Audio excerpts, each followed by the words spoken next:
When the stars were still young at their watchposts in the heavens, when the moon still dripped with the blood of the earth that birthed it, when the line of Magnan failed and war raged in the north, then it was that Ashardalon, dragon of the world before, was loosed upon the world.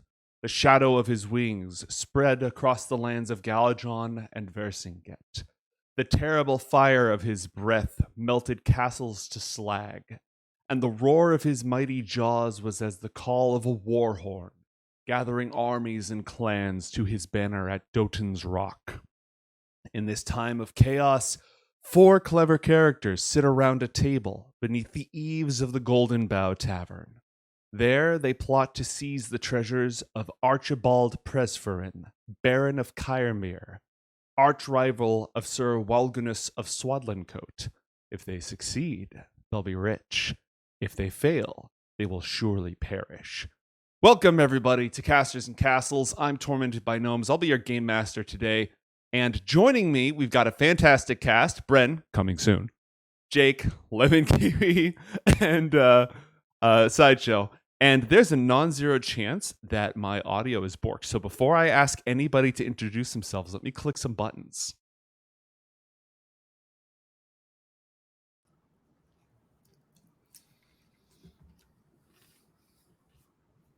Yep, called it. All right, great, excellent. So in absentia Brennium, let's go ahead and start with Jake. Welcome to the show. It's fantastic to have you here. Thanks for having me. I'm excited to be here. Excited to play some D&D for my second time ever, but the first time was super fun, and just excited to get into it. Excellent. Lemon, you're no stranger to this show. It's good to have you here for a second day. How are things going? Good. I don't think I've died in any of your campaigns thus far, which is good, which is nice. But I chose Wild Magic today, so I don't know. You won't die. You'll just be turned into a block of cheese. Oh yeah, unlucky. It has happened before. Josh, good to have you, man. How are things going on your side? Pretty good, thank you. I am playing a class and character that I have not played before, and so I anticipate myself being incapable, but I'm looking forward to it. All right, throwing for content. It's fine. Yep. Bren is literally fighting people who are battling his internet at this very moment, so he's just going to stumble into the scene unannounced at some point in the future. Before we get started, I was going to brief everybody, and I don't know if Josh has experienced this before. I know Jake hasn't. Our channel has a couple of ways for people to mess with the action. You may be familiar with the Act of God system, which is powered by Twitch subs and also our coffee. You can go onto our coffee. We've got a special Act of God set up specifically for this show. And whenever an Act of God goes off, one of the deities of our world directly meddles in the affairs of our adventurers. However, you can also spend channel points to give our heroes inspiration, disadvantage, healing boosts, and treasures, most of which are like already blown through at this point before we even started the show. So those will be popping up throughout. If you have any questions, there's lots of people around here who know what is going on. And without further ado, we'll go ahead and launch into things. Our story begins, as so many other tales do, in the halls of the Golden Bough, an enchanted tavern that can be accessed from all over the Four Kingdoms. At its heart grows a beautiful, radiant tree, the likes of which normally only grow in the gardens of Vindur himself in Terra Nimbus and other fantastic places. Its light illuminates the interior of this tavern where all manners of creatures can be found. There are dragonborn arm wrestling over there. There's fae and genies arguing with each other. This place is a meeting ground and neutral, safe territory where normally bitter rivals can gather, share a drink, and be magically unable to harm each other, which is super important. Outside the tavern, a terrible war is raging. With the line of King Magnan gone for the last 7 years, Galajon has split once again into formerly conquered kingdoms. Barons, dukes, and duchesses vie with each other for territory. Some believe that the old line of the kings of Galajon should be restored. Others seek their own liberation or glory. And as these armies wage war against each other, a few cunning characters have perceived that this is the perfect opportunity for profit. And so at this moment, 3 of them sit gathered around a table. Let's go ahead and start. Jake, tell us a little bit about your character and what are you eating or drinking? In real life, I'll start with real life for the story. I'm eating acai bowl. Can't go wrong with that. Nice. Solid breakfast. And then my character Arthek, he is an Air Ganassi rogue, and his storyline is that he's a criminal. He's been like sort of a lifelong criminal, but he comes from like a dark past. Him and his clan were wronged, early on in life as a child. So he has that, sort of resentment, but in the end, he's just sort of has this feeling of like not trusting anyone and relying only on himself and being only his own. He's not evil, but he's definitely, I would say, he's like a chaotic neutral, like not to be trusted maybe by the others, but certainly not wishing anyone ill will. Second character ever, and you're getting into the spirit of the rogue. I like it. And what is your character eating or drinking at this bar? Just a water. Just a water? All right. Make it a double. Oh, nice. Yes, and put it in a dirty glass. Jen, it is, tell us about your character. Who do we find sitting at this table? How do we perceive them? And what's sitting in front of them? My character is Neri. She is a sorcerer. She lived at home with her parents for a long time. This was probably her first time adventuring on her own. And she's very shy, does not like casting magic in front of people. So she has like magic stage fright. So we'll see how those struggles happen in the adventure. But she's probably having apple juice at the bar. And is that a single or a double? I'll make it a double. We need it. Edgy. All right. And Josh, tell us about your character. Who are we? My character's Grunk, a hardy mountain dwarf who's been trained as a soldier but doesn't really enjoy fighting. So he left his dwarven civilization to just journey out into the world and try and avoid getting conscripted. So he's been here and there. He's been bopping around a little bit, not really interested in getting into too many adventures, but he just loves food, cooking, brewing ales. Oh, those are the finer things in life. And so when he ran out of money, he gravitated towards the bar to just help around as much as he could to try and scrape some ends together. He's got all of this skill with fighting, but he doesn't really want to become a mercenary. It's much worse than being a cook. That's where the real fun in life is. But he heard about this little plan with this group getting together, so he's interested in figuring out what's happening. Maybe there's some opportunity here for him to get a bit of money together to start his own brewery of the Golden Bough. Franchising. All right. I like it. He's having a vegetarian broth with some ale. Got it. He's an animal fan. Veggie stock. Not really a big fan of eating animals unless he has to. Mm-hmm. All right. Like kind of vegan. Vaguely vegan. So here's the scoop. Regardless of how you've each discovered this, and perhaps we can get a little bit into that while we go along. Archibald Presverin, Baron of Kyrmere. He rules from Clifton Keep along the edges of the Siolok, a massive freshwater inland lake haunted by the sea dragon Xiva. Recently, Archibald lost his son, Galather Presverin, in the past weeks and months, who pursued a group of vagabonds who attacked his village and slaughtered some of his militia, only to die in a terrible battle over a bridge. After losing his son, Archibald Presverin has come into a mysterious amount of wealth. And in the middle of a civil war like this, it is curious, the tales of the bounty of his coffers.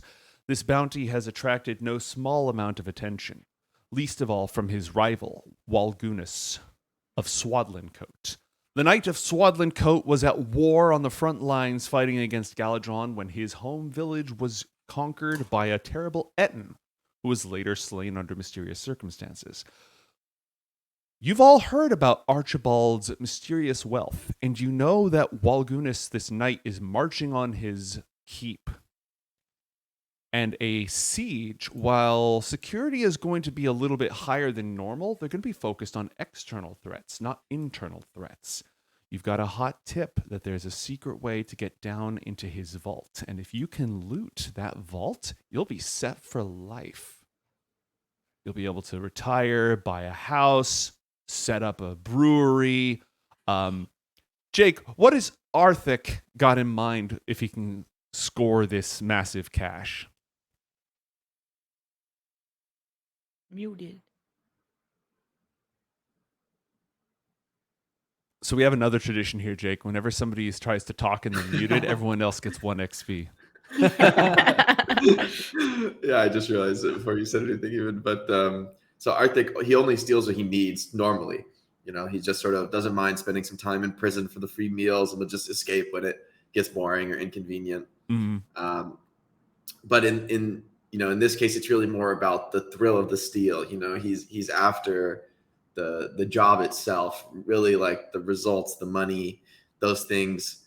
You know, sure, he'll take a share and he'll go off and continue, but he won't, retire, or he's not planning on giving up his life of crime, because it's really it's who he is at this point. He doesn't know anything else. So there is no retirement. There is no real end goal. He's here for the job and on to the next one. It's not about the money. It's about doing it for the lulz. What about Neri? How does she find herself in this company and on this heist? Is she just in it for the money? Is there anything else, anyone else that she's on the lookout for? There could be specific items in the treasury or individuals in the dungeons who you might be on the lookout for. I think What it's is like Neri in it for?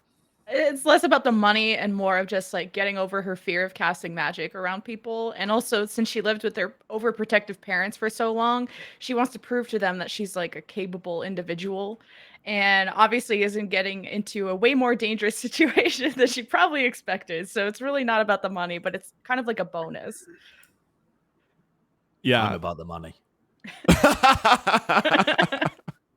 If you guys don't want the money, I'll have the money.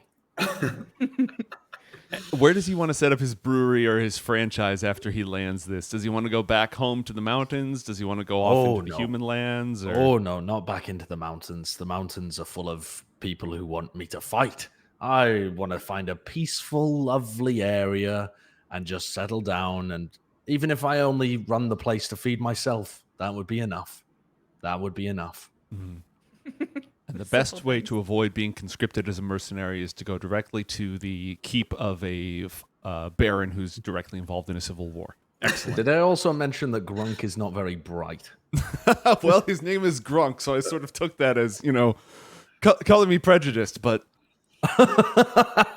You've never met a smart Grunk, have you? I haven't yet. It's just those 3 syllables, U-N-K, those 3 letters, the unk syllable doesn't tend to correlate for strange reasons. All right. As the lot of you are sitting around and having this conversation and the dungeon master does some stuff on his side, the door of the tavern swings open and in enters Brent. Tell us about yourself. Hello, can you hear me? Yes. Okay, I've been running around on my setup. Who am I? I am in sorts right now. I am Kaboom, but it's not spelled like Kaboom as in like normally it's spelled Kaboom. You spell it like an explosion, but his name's like Kaboom, Beum at the end. He's a hill dwarf, artificer. So he he uses all sorts of tools and gadgets and things and magic imbued instruments as well. But he's a very specialist artificer where he focuses really on, essentially, stonework, cracking open the secrets of dungeons and lairs and castles. A real specialist when it comes to being able to break into a lot of fortifications and things like that. And he has a very tragic backstory. You don't want to know it. It's very tragic. I don't know if how much detail should I go into, Joe, with the backstory? Let us say for this moment that Kaboom enters the Golden Bough. Describe his entrance for us, and let's go ahead and decide while we're here whether all of you know each other somehow. Mm-hmm. I don't know how you got, I don't know what your backstory working together is. So if any of you are old friends, perhaps some of them know the tragic tale of Kaboom. Yeah, he enters with a sullen look on his face. This is the look of he's young by dwarf years. I think he's like 107. Wait, actually, that might not be correct. Let's say 45 years of age. And he's got a look in his eyes like he's been through something. He's been through something serious, and you have an inkling that it might involve condiments of some sort. In mayonnaise potentially as well. That there's rumors around that if you mention the word mayonnaise around Kaboom, he fucking explodes. He blows up. I think my character has a decent idea about this. He's not the most socially aware person ever, but I've been working at the bar for a while, and I saw this other dwarf enter a couple of days ago, and I was like, oh, okay, well, I'll go and. Are you also of the hill dwarfs? I'm a mountain dwarf, so we don't look exactly the same. I'm a little taller than you are, but I'm not going to rub it in your face at all. Oh, of course but, not. I work at the bar, so I'm making food, I'm making beer. I went over and I asked if he wanted any condiments with it, and he gave me the glare of his life. I didn't specify, but I have a feeling there's something touchy going on there. But he was nice. He was a nice fellow. He told me to come and see what they were interested in today. Uh-huh. Oh, you're muted, Joe. 1 XP. Oh, we're gonna level up so soon. I know. You're level 5. You only need like 14K to level up. We're on the road. Oh. So, with our 4 heroes gathered together, discussing the treasure trove of Baron Archibald Presverin, whose Clifton Castle lies along the shores of the Siolok, the great inland ocean, fresh water, home to Ziva the dragon. Sir Archibald's son, Galather, died recently, slaughtered by a group of maniac adventurers by a bridge not too far away after killing one of his patrols. And since then, Archibald's come into an unexplained amount of wealth. The Lord of Swadlin Coat is marching on his way to loot the coffers and conquer Sir Archibald, or Baron Archibald, in the name of Vercinget. I don't know if any of these petty politics really matter to any of your characters. Some of you aren't from these human lands. Some of you, may not be particularly involved. What you are involved with is this unexplained surge of wealth within Archibald Presverin's coffers. And the 4 of you have met by means surreptitious or public, and you've concocted a plan to use the cover of the siege to rid Archibald of his wealth. Now, we've got a crew here. What's everyone's part to play in this crew? Starting with Bren. What skills and techniques do you bring to a heist? So Kaboom is a bit of a specialist. They're an artificer, and you notice that he's a squat character. Obviously, being a dwarf, he's got this red bushy hair growing out of everywhere, places where you didn't think hair grew. It's like ears, earlobes, the corners of his ears, things like that. And you really do wonder if he's even humanoid at all. But he's an artificer, and it means that he has a bunch of tools. Normally, artificers, they imbue their magic, I believe, and they kind of channel their magic through objects and gadgets and gizmos and things like that. But he's a very specialist artificer because he, like he said, as I was saying earlier, he specializes in the breaking and entering of buildings, stonework, that sort of thing, ancient crypts, the plundering of it. He's very, very acute senses for, different types of stonework, hidden entrances, things like that. And he's definitely more of a utility kind of guy. He has, You notice one of the things he's carrying is this cannon, this unruly cannon with a jug attached to the top of it, and it's put together with strings and patched together with all sorts of different metals from far across the land. And you look at it and you're thinking, what in the hell is that? And hopefully you might find out later. But he is a specialist kind of guy. He's not as much as a fighter, but he's definitely the person you want to go to if you want to be trying to like get through a brick wall. All right. And what skills does Arthek bring to the job? Arthek, he's a skilled thief. He's got a lot of experience in the classic thievery. So while he's not gonna break down the brick wall, he's gonna slip past the guards and steal the key and find his way in that way, or through cunning or subterfuge. And he's also a rogue. He's not a stranger to violence. If you need to take out a sentry on our way in, Arthek is the man for the job. The Air Ganassi for the job. All right. And Neri, how is Neri describing or selling her, what's her pitch for joining this crew?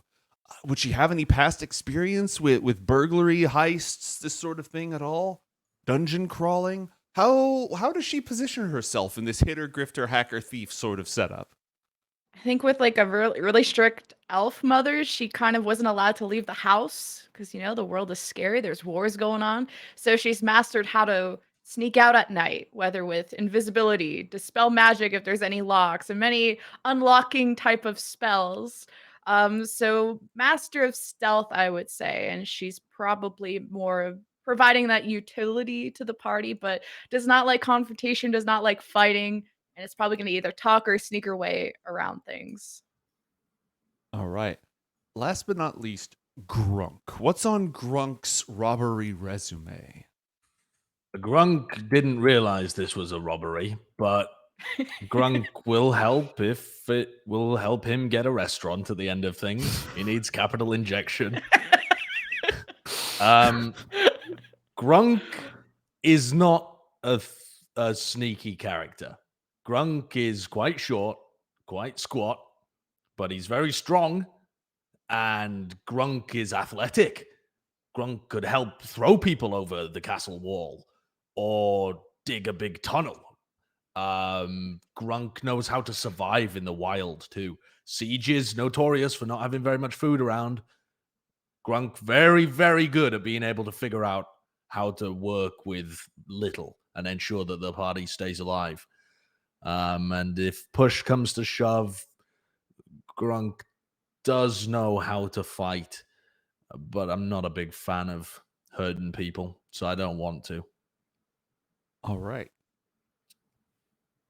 The treasury of Clifton Keep should contain several thousand gold pieces and various magic and wealthy art and fancy things that barons like, all sorts of stuff. You've gathered together because somebody has come up with a plan. What kind of plan would our heroes come up with? Is this like a smash and grab? Is this a con job where you're going to infiltrate and run a con on them? Is this a stealth-based heist? What is the overall approach that our heroes would be planning as they go over the various maps and notes that they've obviously gathered before going on this mission? Grunk had no prep. Grunk leaves plans to the others. Did Grunk have anything with him? Grunk has snacks in his bag for the trip. Excellent. And a battle axe and a shield. As for how the rest of the team want to use Grunk, that's up to the rest of the team. Yeah, Kaboom is very new to artificing. Mm-hmm. Not very familiar with his own abilities, really. That much. He's still getting to grips with it. He had one of those messiah moments where he was instilled with great power suddenly, and he's learning to control it. And yeah, that's what we'll go with this as the lore reason as to why Kaboom doesn't know how to play his character. All right. Does Kaboom have any useful information about the castle, about the environments? Any ideas about how he would plan a heist and what he would have brought with him to it? Kaboom would know that in any good siege, there's always going to be a sewer that is lightly guarded. And so that's probably a good entry point, especially if we're coming under the guise of battle and whatnot. The battle's probably going to be taking place over the bridge, I believe, because the castle's off on the little... Where is the castle even located? Why don't you give me a history check for the castle? Ooh, And first roll. this counts as stone cunning, so you get advantage on this. Ooh. And I'm just scanning for... Yep, we've got a disadvantage here for you from the What? chat. Yeah. You weren't here when I said not only do we have Acts of God, but chat can also spend channel points to give inspiration or disadvantage. There's a cap on it, and they blew through it before the show started, so this is a limited thing. But that disadvantage cancels out your advantage, so please make this as a flat history roll. Okay. Kaboom is quite knowledgeable with history, well versed. Gotta figure out how to play D&D again. 22. That's not bad. Not bad at all, and that disadvantage is expunged from the record. Okay. So, this wasn't supposed to be common knowledge. Obviously, you don't want... everyone knows that during a siege you have to have a sewer system because this is... we live... This is medieval ages, not the Bronze Age. What do you think we are, barbarians? Of course. So, Clifton Castle, built on the cliffs over the Seal Lock, does in fact have a sewer system that pipes out the cliff directly off the edge into the waters. It's not particularly sophisticated, and it is blocked by an iron grate. So you would need to scale the slick cliff face, slick for more reasons than one, unfortunately, and then gain access to that grate, pop it open, and climb your way through. However, you did hear a rumor that his new tactician, Archibald Preston's new tactician, a hobgoblin mercenary from Orilgnalt, far in the north of the north even of the northern kingdoms, was conducting a military exercise and accidentally told, when he wasn't supposed to be interfering with the test, they had two different groups of guards trying to protect the castle. He wasn't supposed to be interfering, but using a message spell, he accidentally told one of them to come to the aid of his team in the sewers, and because of that, it revealed the existence of a secret passage. The help sewers buff, huh? Yeah, so you would be able to go, you can either climb up and go through the sewers, or if you can work your way into the town below, there is a secret passage that will lead up into the basement. That's two methods of entry. Interesting. And this is Kaboom that knows this knowledge. Yes, Kaboom is bringing this knowledge along with a rough map. Clifton Keep is built. You've got the town down below, then you've got the keep built up on this rocky promontory. There's one main tower where the Baron has his rest, and then there's a courtyard where they sometimes will bring merchants in to come and come to market. So you've essentially got 4 points of entry right now. The main drawbridge, the sewer entrance, the secret entrance, and the merchant gate. The merchant gate is designed to be easily collapsed during a siege. So that is what you bring to the table. Quick question as well, just so I'm not cheating. How, when you choose feats over ability score when you're building a character at level 5, how many feats do you get? Is it just one? It should be at level 4, not at level 5, and you get 1 feat replaces 1 ability score improvement. Gotcha. So I should only have 1. I've got 2 for some reason. All right. So that is the information that you have brought to the table. Arthek, you've done some research on this heist. The 4 of you have been coming up with this plan together. What sort of information would Arthek have already found out or done research on before the adventure begins? So Arthek has, due to his criminal background, spending time in prisons, he's heard tales of like other thieves who've tried to rob people in the town, who've been around the castle. Maybe they've been working as mercenaries, from various backgrounds. So he has a bit of information on, where guards might be. He has a bit of expectation of, anticipating the creaturely defenses of the castle. Like what active defenses they have, not the fortifications per se, but The personnel. guard. Yeah, exactly. The personnel and what to expect from them, like Okay. how they might fight, how they might treat an unknown creature that appears to them. Like, what will they respond? Where would they be? And then at this point, oh, this is like a restricted area, right? And then you'd be attacked and things like that. Okay. To see what kind of information Arthek is bringing to the table, let's have you make a skill check. I would take persuasion if this had to do with like your contacts and who you talk to. I would take investigation if you're good at that. That would represent some hardcore sleuthing work. If you have any other suggestions on skills and how that would help you get that information, I'll listen to those as well. Let me know what you want to roll before you roll it. And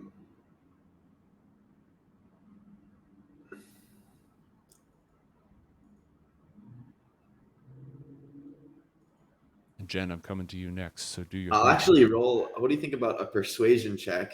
Because I've been able to I'm gleaning this information from other people in the prison. I've kind of, used my way with words to get them to tell me no real advantage to them. Absolutely. Other information. So absolutely. So before you make this roll, I must inform you that chat has given you both inspiration, which you can cash in to roll with advantage, and disadvantage, which is disadvantage. So unless you choose to spend that inspiration on this roll, you're going to have to make this at disadvantage because chat would like to welcome you to Casters and Castles. That's fine. I don't want to use the inspiration. I'm okay with taking the disadvantage. All right, cool. There should be a disadvantage button on the sheet. If there isn't, just roll it twice and take the worst of the two. So I click the dice icon next to the number, the persuasion +5. Yep. Okay. All right, and now just do that again, and we're going to take the worst of the two. All right, we're going to take the 10. So you know a thing or two about the personnel. You know that normally the guards, this is an area where, again, merchants are allowed to set up shop directly below the Baron's tower because he's got all this money. He wants to spend it on nice things to show off to people. So under non-siege circumstances, once you get inside, you can move around pretty freely. The dungeon in the rock beneath the keep is off limits to anybody except a guard or a servant of the castle who works there, and even they are only supposed to move in certain areas. People who would be allowed down there would include the priests, because the family tomb where the nobles are buried is down there, guards, servants, and soldiers. Those would be the kinds of people who are allowed down in the dungeon. If they met somebody who's not supposed to be there, they'd give them the halt who goes there and then throw them in the dungeons or kick them out depending on what they are doing. In the event of a siege, however, the dungeons are like a last resort place for people to hide. As the siege begins, you sort of bring people into the castle walls, and then if the siege gets worse, you bring them into the courtyard, and if the siege gets worse, you bring them down into the dungeons. So depending on where the siege is going on, if it's that desperate and they've got all the merchants and civilians hiding in the dungeon, then sneaking around down there might be a little more chaotic, more eyes on you, but easier to blend in. So that is something that you have learned. You know a lot about the watch posts and who runs the guard and that kind of thing, but during a siege, all that information is going to be scrambled because they're going to be running around to wherever they're under attack the most. Nari, what information do you have that has led you to join this heist or that might be helpful for you in this heist? So with like a false identity background, I think she'd be really good at forging fake IDs as she's trying to sneak out and get into places she does not belong. Okay. So she does have a forgery kit that she could maybe help the party blend into the going through the merchant gate. I don't know if she's ever been to the merchant area, but Your call, would that make sense for her in her background? probably not. Okay, But but she she's hasn't. been around merchants before, probably. So yeah, good at blending in with disguise kit and forgery kit, making fake IDs and stuff like that. Okay. So you're going to come to the table. Let's say use your forgery kit. You could come up with some fake paperwork, fake identity. What cover identities would you want to create for our 4 intrepid raiders? She's probably like studying I gotta look up everyone's names again. The Make four of sure you I can don't- discuss this, by the way. We're assuming Okay. that this is like a planning montage. This is taking place over an unspecified period of time before the siege actually begins as you're discussing things. So feel free to come up with it amongst yourselves. She's probably looking at her like disguise kit, looks at Arthek's face and his like overall dark demeanor of just being kind of a rough aesthetic, and just kind of starts to match eyeshadow palettes. Like, oh, like compares foundation and like, have you ever? This would look really good with your aesthetic. And kind of starts slowly, cautiously brings a brush out and approaches and sees how he reacts. Yeah, well, Arthek has no problem, wearing disguises, doing whatever it takes. He's not committed to looking a certain way. He's willing to sort of present however is most effective, most efficient for getting the job done, and sneaking past whatever needs sneaking. Grunk is excited in the meantime while this is going on and has a little look in the bag while Neri is distracted and puts 2 mustaches on his eyebrows. And looks at Now himself started putting looks at himself in the reflection in his tankard, like, oh yes, very different. eyeshadow is now Kaboom- being applied. Kaboom would absolutely impose that he must be named some form of like explosion. That's his new name. That's his code name now. Explosion. Starts forging some. Forging the new identity card or whatever. Do you spell that with the X or a S? I mean, Kaboom isn't particularly literate.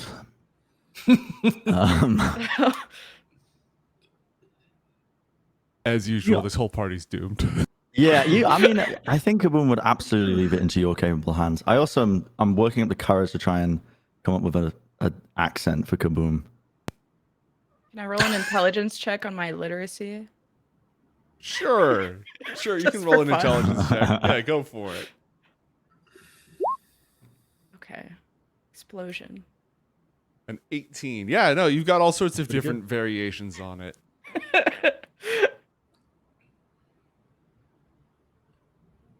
All right. So you're coming up with disguises and forgeries. Grunk. Yes. Snacks? Or do you have any useful Grunk information? opens his bag. Mhm. Grunk does talk to people. He's not completely socially gone. He enjoys food and ale and will happily sit and talk to people for forever. But a lot of the people around here in the Golden Bough aren't talking about the siege that's going on. There's just too much stuff. And to be honest, Grunk wouldn't have highlighted it as useful information anyway. He doesn't have that kind of brain. So instead, Grunk just kind of empties his bag onto the table. Like, is any of this useful? And it's like a hemp rope, some pitons, crowbar, some things that could be useful for you guys. But he just kind of dumps them on the table and is like, is this good? I do good. What is it? Don't do good. Some rope, some little hammery things. Mm, He doesn't really know what pitons are. yes. And yeah. crowbar. This is very Ah. good for leverage. Give me a fulcrum and I can move the universe. That's big words for Grunk. Holy. Grunk Grunk heard knows that about one. fulcrums. Yeah. Yeah, Kaboom would probably look at this and say, yes, we've got a good crew. This is going to work. Can I roll I don't know what check it would be, but roll to see at what stage of the siege is currently. Like, is Sir Archibald of Swadlincote, is that it? Or Sir Archibald Presferin. So Sir Archibald Presferin. here's the thing. You can plan this heist because you know that Sir Walgunus is going to besiege the castle. So depending It on hasn't quite yet begun yet if we're fast. right, so you're going to need to travel, arrange transportation. You can decide how long do you want to wait, and then you're going to have to move quickly, right? You can say we're going to deliberately wait till things get really bad, or we're going to go there really early but then wait to do the heist. So we're in the planning phase right now, and the timing is going to be part of that. The earliest you're going to be able to get there is just as the siege is about to begin, like as they're ushering everyone in and closing the gates. So you have a little bit of control over exactly when this takes place. Does Arthek have any thoughts he wants to share with the party about the timing? Well, I was just thinking it could be really easy for our dwarves of the party to pose as cousins or brothers, merchants, with to utilize what's his name? What's your Grunk. To utilize Grunk's cooking skills, he could pose as a merchant, right, and be believable and never be recognized because he is a chef, right? So he actually does have skills that he could be plausibly, bringing to ply and sell at the castle. So he could, easily slip in. However, for Arthek and Neri, it'll probably be, well, we've got the disguise kit, but it'll have to be, Arthek doesn't really seem like a merchant, right? He could blend in, but for the purposes of getting deeper into the castle, maybe the merchant isn't the best disguise for them. What if a keg? What if I stuff you in a barrel? Oh. I have many barrels out the back. Arthek feels some trepidation at putting his fate in the hands of Grunk's barrel, but he's willing to give it a shot. Grunk have many barrels.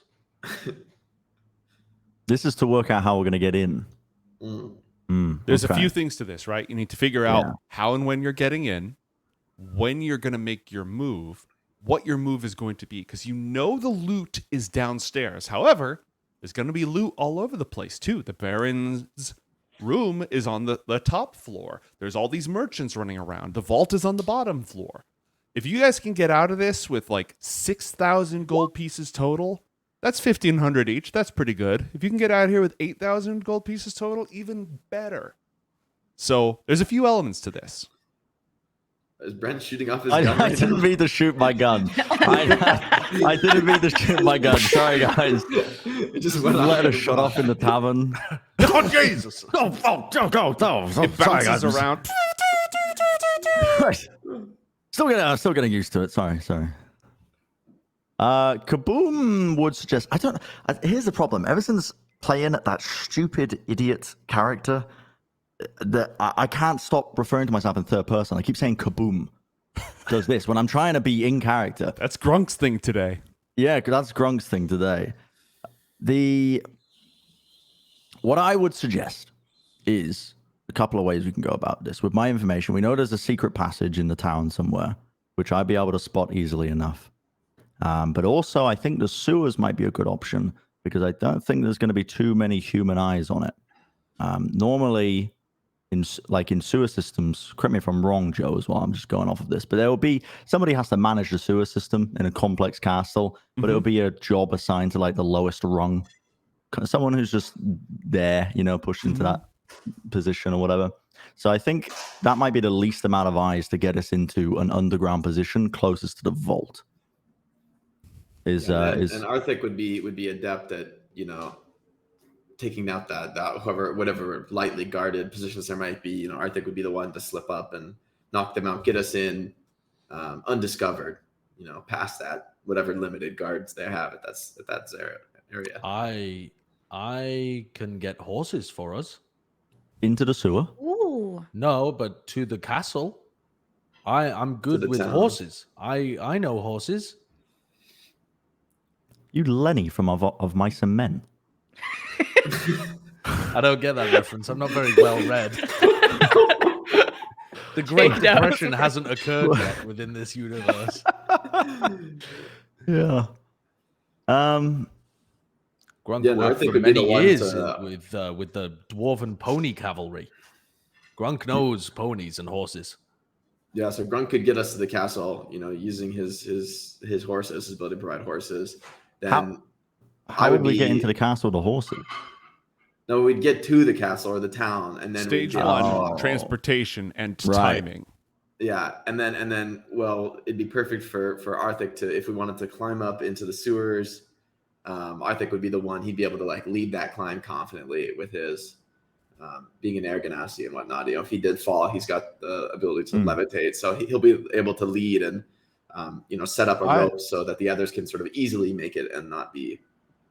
I also have I have spider climb, so I'll be able to climb up any sheer cliff faces with ease, and I can drop a rope as well to assist.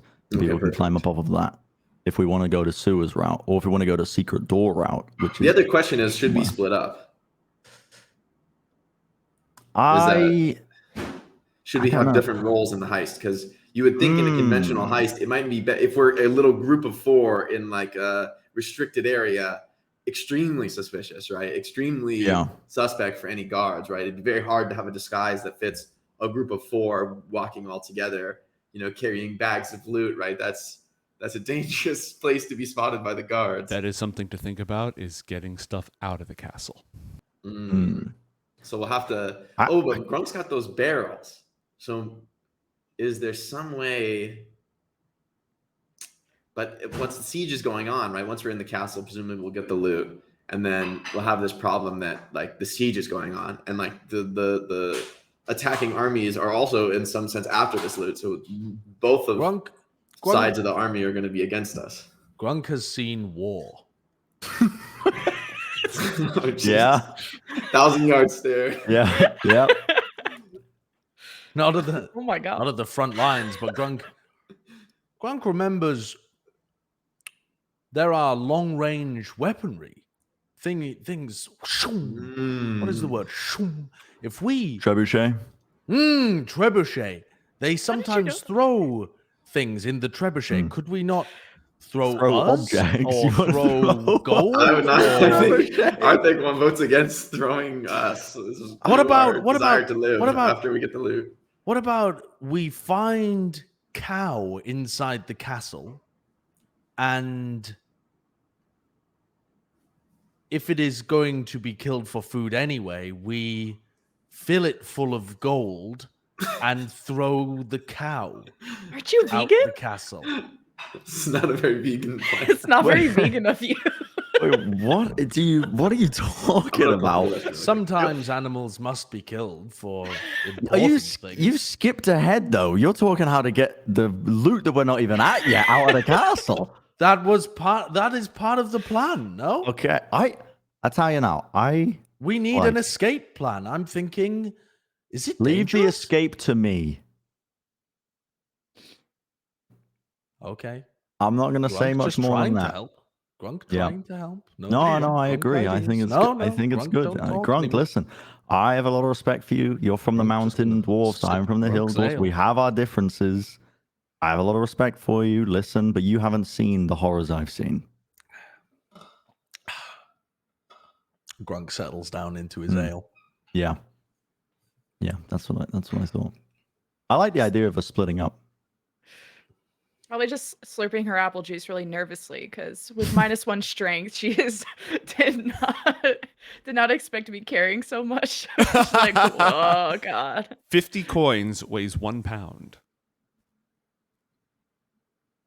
What if Grunk can carry?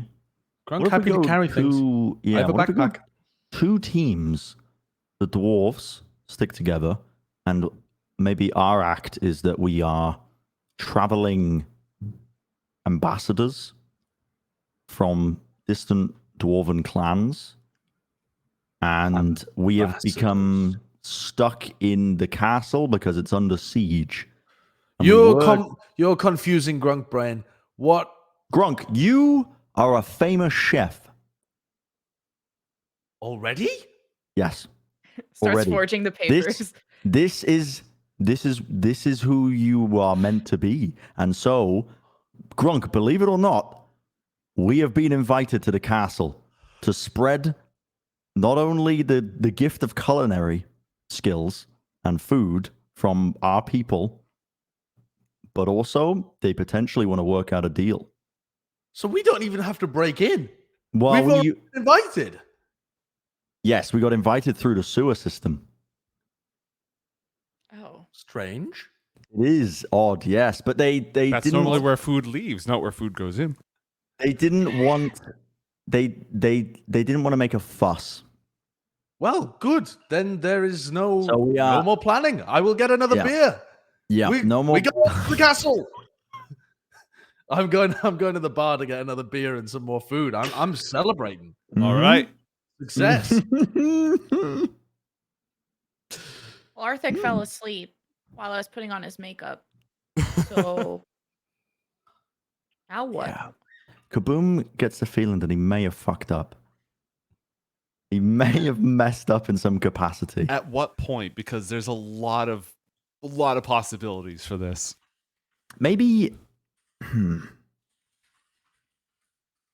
So what I'm hearing is you're going to attempt to enter the castle before everything closed. Now, are you entering the castle as before the siege, or are you waiting for the siege to be well underway and then sneaking up the cliffs to the sewers? I That's think kind of the before the first question. siege, because if we're entering before the siege Mm-hmm. into the sewer system should be lightly guarded in theory. And then by the time we get through the sewer system into either the basement level or some of the underground sections of the castle, Mm-hmm. that should be when the siege begins, like if we time it correctly. And the chaos of that will mean that previously highly guarded areas around where we're exiting the sewers will hopefully be, the resources will be dispersed, to the front lines. So, and also keep in mind that the entrance to the sewers is up the cliffs that are look out over the shores of the lake. So you're going to need to get to the shores either by boat or very carefully, then climb up the cliff, then enter, assuming your whole party is going into the sewers. How high up is the cliff? It's 70 feet down to ground level, and it's probably winding. It's like a 100-foot cliff. Big old promontory, but the sewers aren't going to be 100 feet up. The sewers are going to be like 50, 60 feet up. Oh, okay. Well, that's not too bad. I think a rope would stretch that, right? It's a 50-foot rope. The one. But that if I you have multiple ropes, then, So how deep is the lake? the lake gets to be extremely deep, like a couple 100 feet deep. But near the shores, it shouldn't be much more than like 10 feet deep.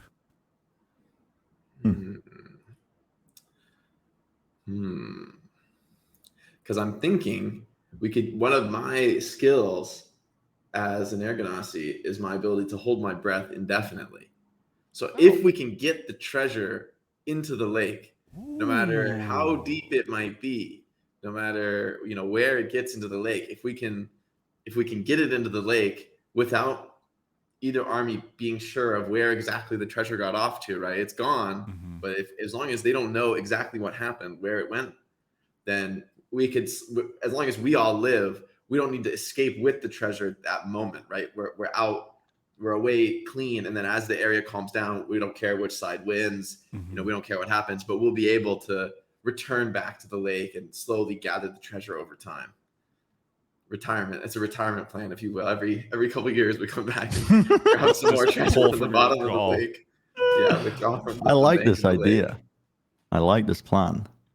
Because that's a way that we don't have to somehow carry this load of treasure, right? Like how can we successfully do that? It might take multiple firings of the trebuchet to get all the stuff out of the castle. Why don't we dump it out of this? We'll dump it out of sewers, right? Into the lake.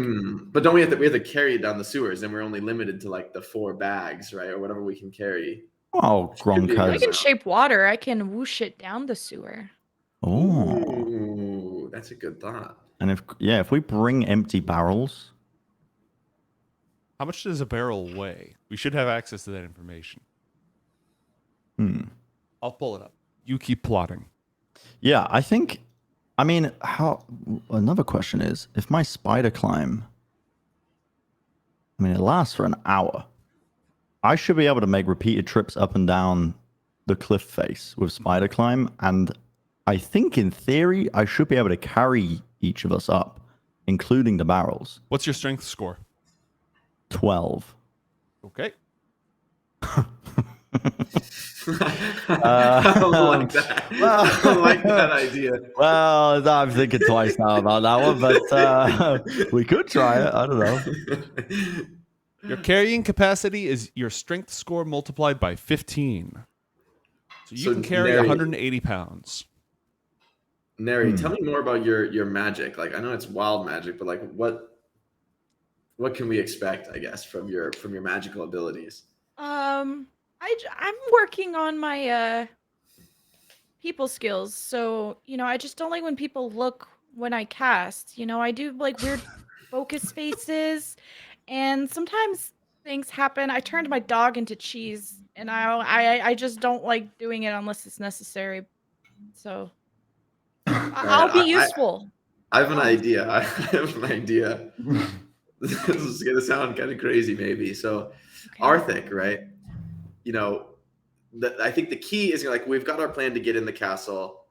That's probably gonna. We're feeling pretty good about that. We've got the right people to get in, whether it's to the sewers, the secret passage. We've got good options there. I think really our question is getting the loot and crucially getting the loot out of the castle, right? Mhm. Whether it's the sewers go like exit over the lake. That's fair Yeah, to say. it's not a particularly complex sewer system. And Just kind of like a pipe that leads out over the lake and dumps people's poop in the lake. Correct. Exactly. You've nailed the essential functions. And so my thought is that the key will be we need a distraction for at this moment of intense fighting during the siege. How can we get all this loot? I mean, we could dump it out of the sewers, but it might leave a trail, right? If we dump it out of the sewers, right? It might be like some sort of evidence, and we'd be in a pressure to like get it out of the lake and go. But my idea of like the slow, like the steal to get the treasure out of the castle, and then we just escape and wait till things cool down to go back for the treasure, that will require it being unknown. Like people will have to be distracted when we get the loot out. And so maybe I can make someone invisible. Maybe two, if I try really hard. So that's the thing. I think maybe Neri and myself, Arthek, we could be effective distractions using our different skills. Like I can, I could like levitate above the fight, and I was thinking you could disguise me as a priest, and I can make a plea to stop the violence and end this civil war, this bloody war, of conquest. And then that would maybe Neri would feel less pressured. She could cast spells. People wouldn't be looking at her, but it could sort of, the illusion would be that I, as this levitating, agent of God, am taking the attention and making people believe, something, right? We can sort of have some distraction, and then the dwarves, meanwhile, will be the perfect ones to like, they can get the loot out, get it to the lake while we're buying time, basically. At this point, above ground. At this point, Grunk stumbles back to the table, having had a few too many drinks while this conversation was going on. Okay, we got it all sorted, have we? Yep. Good. Go get us those horses, Grunk. Oh, you need the horses. Do we want to take a boat to the cliff face? Well, you're going to need to get to the lake one way or another. It's your choice. Because you're inland, you're going to take the horses to the lake or to the castle, and then if you want boats as well. Sorry. There's something going on in the kitchen at the Golden Bough. You just heard somebody stumble over somebody else, and now there's a bar fight at the table next over. Grunk comes back to the table after walking off a little bit and says, Grunk will go and get horses, but Grunk's quite poor. Grunk does not have enough money for them. Does anyone else want to help? How much money for I thought you owned these horses, Grunk. No, Grunk never said he owned horses. Grunk said he knew horses. I have 15 gold. How much does that get me? I'll see. Grunk, what are you doing with the money? Buying horses. I'll come with you, actually, to get these horses as well. But, Neri, thank you for the money. Here you go. Hands 15 gold over. And Arthek. What's the name again? Sorry. Arthek. Do you have any money for the horses? Where did we see how much gold I had? I think I had some, but I can't remember. It should be part of your starting equipment. Equipment. Money for the horses. Um, Money for Should the you be horses. operating animals while inebriated, Grunk? Yeah, it's all right. It's safe because they know what they're doing. Okay. Okay. It's safe. It's Where are the fine. horses, Grunk? I'll show you. I'll show you. And Arthek, I don't think I have. I don't know if I have any gold. I So don't see it, but- horses, ponies cost 30 gold, but if you only just want to like borrow them, you could get 15, 10 gold each.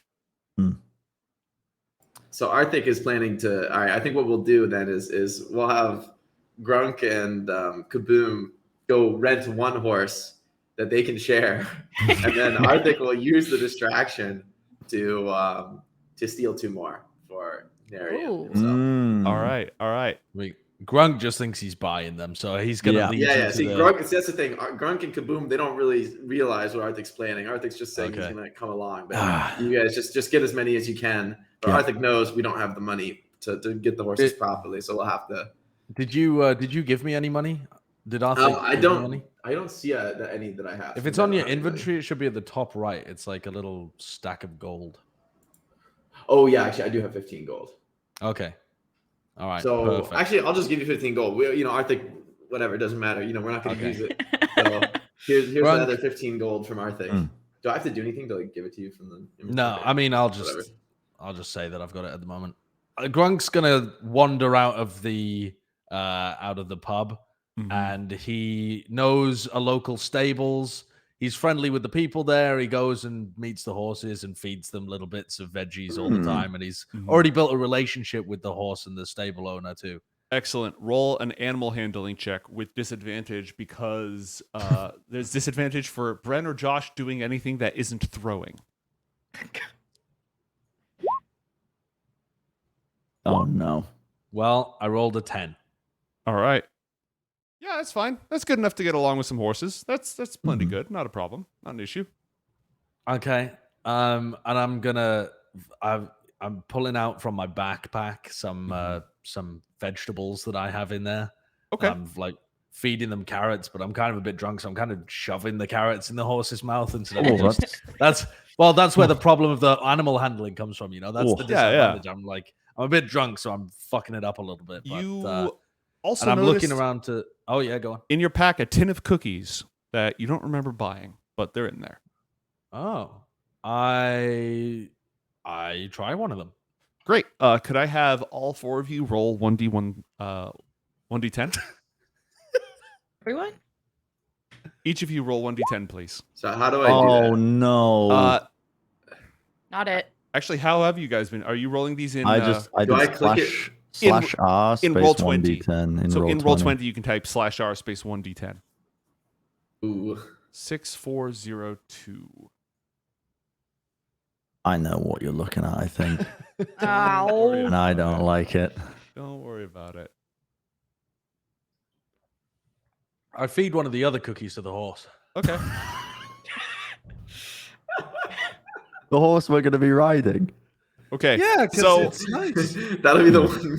Grunk, Kaboom. upon eating the cookie, you are immediately overwhelmed by the realization that your friends, that your friends are after your money. What? The money that they've just given me to buy a horse. Yes. Incredible. And if Okay. I could have each of you roll 1d10 for the horse.